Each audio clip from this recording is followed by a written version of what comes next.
Kalau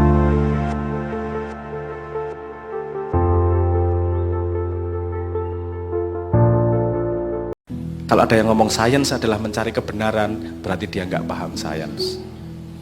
Sains tidak pernah mencari kebenaran dunia. Itu kalimatnya Niels Bohr namanya.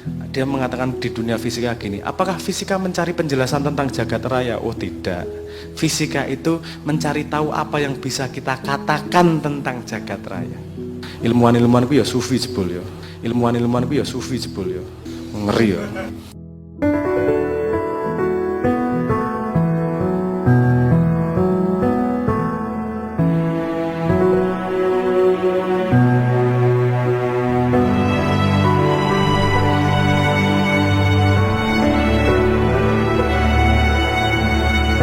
Karena orang malas itu pasti mencari cara paling mudah melakukan sesuatu. Itu bukan kalimat saya itu kalimatnya Bill Gates kalau mau tahu. Itu Bill Gates itu ngomong gitu. Serahkan masalah yang paling susah kepada orang yang paling malas. Dia akan mencari cara termudah untuk memecahkan masalah tersebut kan. Tapi dia nggak ngomong problem yang lain, bahwa orang malas itu kadang sepaket dengan tidak dipercaya. Sebenarnya saya pengen mengatakan begini, bahwa sebenarnya akarnya kalau mau ngomong ilmu itu, yang kita sebut sebagai ilmu, ntar ngomong eskalasi ilmu kan sederhana, itu dari data, informasi, pengetahuan, insight, dan wisdom. Kita pernah ngomong itu berkali-kali, tapi kalau lupa nanti diulangi lagi nggak apa-apa. Tapi yang perlu disadari cuman begini kok, kamu hidup dalam dua dunia yang berbeda. Ada dunia yang kamu alami, kamu di dalamnya, sing jenenge jagat iki. Sandal, sepatu, elek, ganteng, ngono-ngono itu kita hidup ada di dalam dunianya, dan ada dunia yang kamu menjadi dunia itu, yaitu dalam akalmu. Ini yang jero akalmu mungkin donyamu dhewe ini semuanya. Nah, jadi proses belajar itu cuma proses transformasi dari yang di luar taruh di dalam. That's it. Iki apa jenenge? Tahu takon dhek jenenge apa? Korek iki menurut dhek apa? Menurut cangkemmu tau kowe? Nah, tak omong ke silit ya ora apa-apa toh. Kalau kita semua setuju jelek silitmu, tanggung urip ke rokok misalnya. Kalau gini, kata korek itu sendiri apakah ada hubungannya dengan benda ini? Itu kan persetujuan kita. Tapi gunanya apa? Sehingga kita punya di dalam dunia kecil kita ini ada sebuah konsep, kalau kita ngomong korek, keluarnya di kepala kita sama. Nah, jadi proses dari luar taruh di dalam, itu yang namanya belajar dan ilmu itu tadi. Sesederhana itu sebenarnya. Gue mesti coba bayang-bayang gini. Kalau semakin banyak yang kamu taruh di dalam kepala, entah ada namanya entah enggak ya, tapi kan kamu punya representasi dalam kepala, kamu semakin bisa membayangkan, bikin gambar sendiri. Kamu menciptakan dunia yang berjalan sendiri di dalamnya. Semakin banyak komponennya, semakin banyak yang bisa jalan di kepala. Kalau kamu nggak pernah dengar handphone sama sekali, mobile phone, kamu pasti nggak bisa membayangkan di sini butuh pulsa, butuh ngecas, ada Android, ada apa, kan nggak bayang karena nggak pernah memasukkan konsep itu dalam kepala. Ketika kamu memasukkan konsep dalam kepala, kamu bisa melakukan, kemudian bisa membayangkan dan membuat dunia yang berjalan di dalam kepalamu itu. Mulai dari bayangin Pak motor sampai bayangin neng kamar mandi, itu semua sama adalah dari representasi dari luar taruh di dalam kepala. Intinya kuwi tok ilmu kuwi. Semakin banyak yang ada di dalam kepala dan semakin kamu iso nggathuk-nggathuk, semakin cocok sama dunia yang di luar. Itu ilmumu semakin akeh. Ilmu ki mengono kuwi tok, ora ruwet-ruwet. Dadi nek kowe misale kenal sebuah kata baru, apa misale silit ya mau ya misale.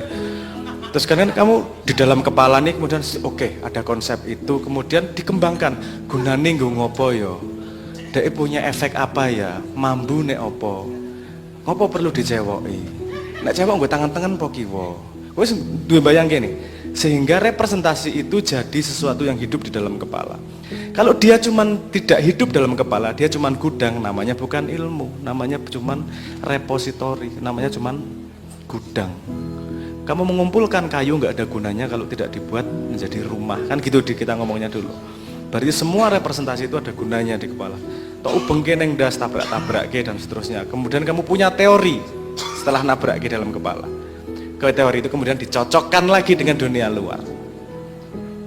Nek ra cocok dandani neng gini. Sok-sok ra trimo, nek ra cocok kowe sing salah. Jadi kalau kita terkejut, kalau kita tidak paham dan seterusnya, itu ada ketidakcocokan yang ada dalam kepala dengan yang terjadi. Kemungkinannya ada dua, kita kurang bahan atau kita salah nyambung di kepala. Karena kebenaran yang paling benar di dunia yang tidak bisa dibantahkan oleh siapapun adalah sesuatu yang sudah terjadi. Rasa bantah gue, wis terjadi kok. Izin Tuhan kok. Mesti itu kebenaran gue. Nah, ngomong ekskalasi ilmu, kita menggalinya mau dari mana? Saya ngasih fondasi itu aja dulu. Bahwa ilmu itu sebenarnya dunia yang kamu bangun di dalam, aku orang ngomong kepala ya, karena ada yang hidupnya di tangan misalnya. Gue main basket, pinter main badminton, itu bukan menghidupkannya di kepalamu, menghidupkannya di tanganmu dengan latihan gitu terus. Kan gitu. Gede itu ada dalam jagat kecilmu, tapi jagat kecilmu itu juga harus sinkron dengan jagat gede untuk menjadi satu dunia yang seperti di Arab karo Gusti Allah. Nah, gunane apa kita belajar itu kan karena kepala kita sedikit. Ono bocah sinau mancing 20 tahun, dia punya teori misalnya ngono, mancing gue paling ampuh ngene mangkate jam 2:15 madepe ngalor nggawa wasu segala macam gitu. Kita mungkin bisa nggak percaya, tapi harus menghargai juga. Dia membangun dunia itu 20 tahun loh di kepalanya. Pasti ada sesuatu juga loh di situ yang mungkin benar kan gitu misalnya. Nah, karena manusia banyak, masing-masing membangun dunianya sendiri, yang adalah potongan potret yang mungkin tidak lengkap terhadap potret dunia, itu gunanya kita saling sinau bareng. Tak ngintip dasmu kaya ngopo, tak ngintip ilmumu, donyamu kaya ngopo to kan gitu. Nah, itu yang namanya belajar. Membangun ilmu itu wae ngono tok. Apa membangun ilmu? Itu menciptakan dunia dalam kepalamu. Ilmu ki piye? Jane meng nampung ning dasmu seperti apa? IQ yang disebut sebagai pinter apa ora segala macam itu, IQ itu hanya kapasitas film di dalam kepalamu. Kamu punya 1000 bahan di kepala. Dalam sekali waktu kamu bisa menghadirkan berapa objek dalam sekali waktu. Dalam satu pemikiran nih, kamu bisa menghadirkan semakin banyak objek dan interaksinya, IQ-mu semakin tinggi. Kalau cuma sedikit, IQ-mu tidak terlalu tinggi. Bukan berarti yang kemudian nggak bisa ngapa-ngapain. Sedikit nek sergep kan yo iso, kan gitu.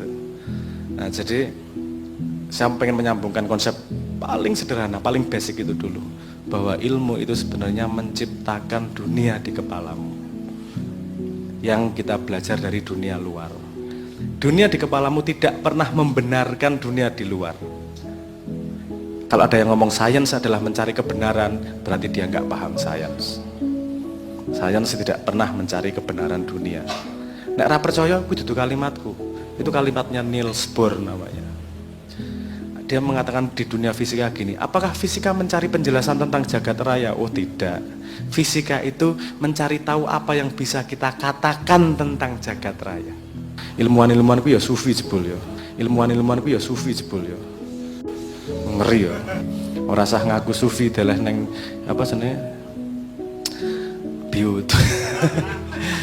Tapi tenanan, maksudnya dia paham benar bahwa kita tuh nggak mencari kebenaran dunia, kita cuman reflektor sedikit tentang dunia. Apa yang bisa kita katakan tentang dunia? Kita tidak mungkin bisa mengkonfirmasi kebenaran dunia. Edan po, yang kita konfirmasi cuman yang ada di kepala kita. Bener ayo. Karena kalau bener kanggu kepake untuk menuju masa depan.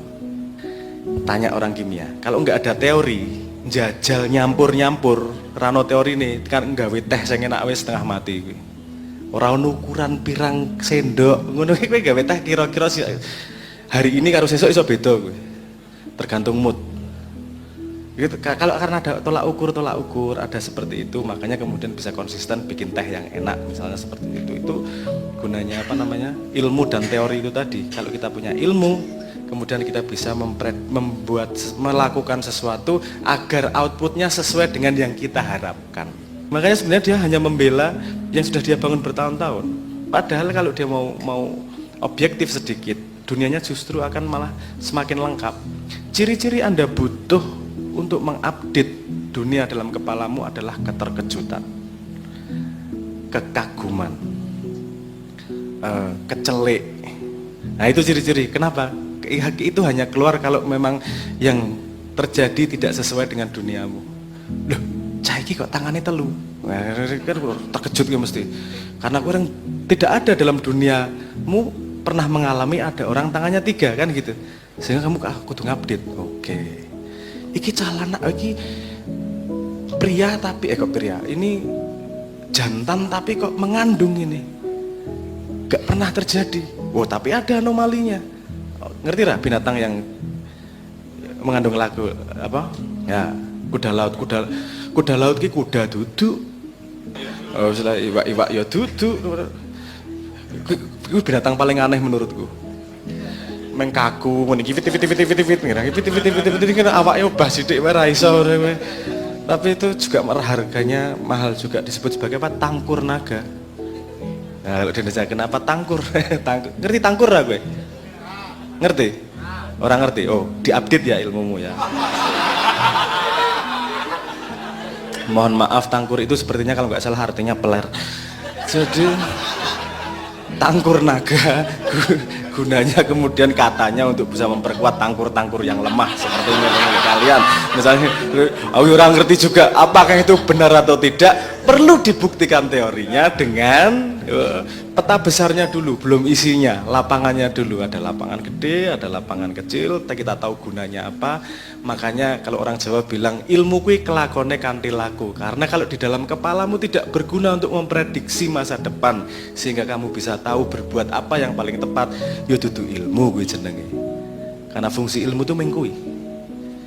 Fungsi ilmu dan memori adalah membuat kamu bisa memprediksi apa yang kamu lakukan. Karena anak kowe ra iso memprediksi, uripmu random setengah mati.